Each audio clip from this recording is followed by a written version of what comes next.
Actually, I picked out the car I have based on the fact that it had airbags on both sides. So that was a factor. It may have been the first car of its type ever made with airbags, but I think I think my car actually, it's both heavy and has airbags, and those are two primary factors in safety. I don't think I don't think a safer car is necessarily being made. It might be safer to drive around in a big heavy-duty truck or something, but I'm not ready for that. Incidentally, on a car, I look at that like anything else. It would take me probably a half a day to go through the exercise of buying a car and reading the owner's manual and all of that. And that's just a half a day I don't want to give up in my life for no benefit. If I could write a check in 30 seconds and be in the same position I'm in now with a newer car, I'd be glad to do it this afternoon. But I don't like to trade away when there's really no benefit to me at all. I'm totally happy with the car. I just don't want to trade away the amount of time I'd have to spend fooling around to get familiar with and get title to and do all the rest of the things, pick one out, so a new car. But if there's a safer car made, I'll be driving in it. Well, in personal consumption, Warren is more frugal.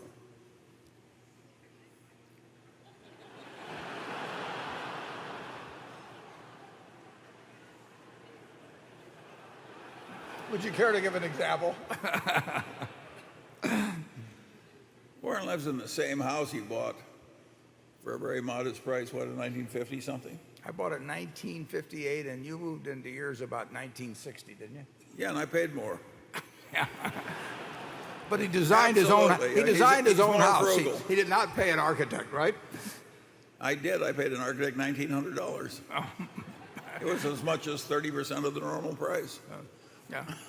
Notice how he remembers the details. No, I have everything in life I want. It's a very simple thing. If there's anything that money could buy, there are things money can't buy. But if there's anything money could buy that I wanted, I'd do it this afternoon.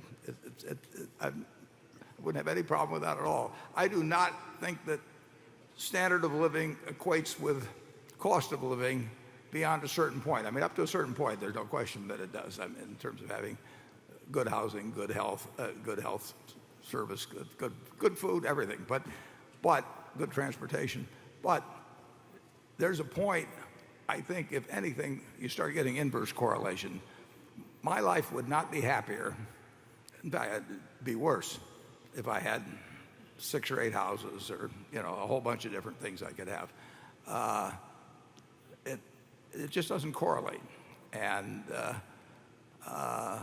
so having everything I have, I mean, you can't have more than that. And that doesn't really make any. It makes a difference up to a point. I mean,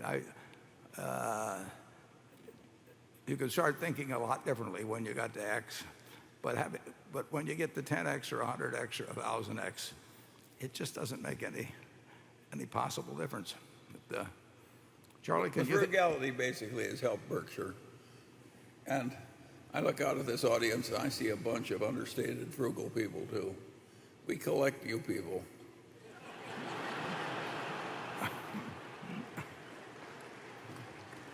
But forget about it this weekend.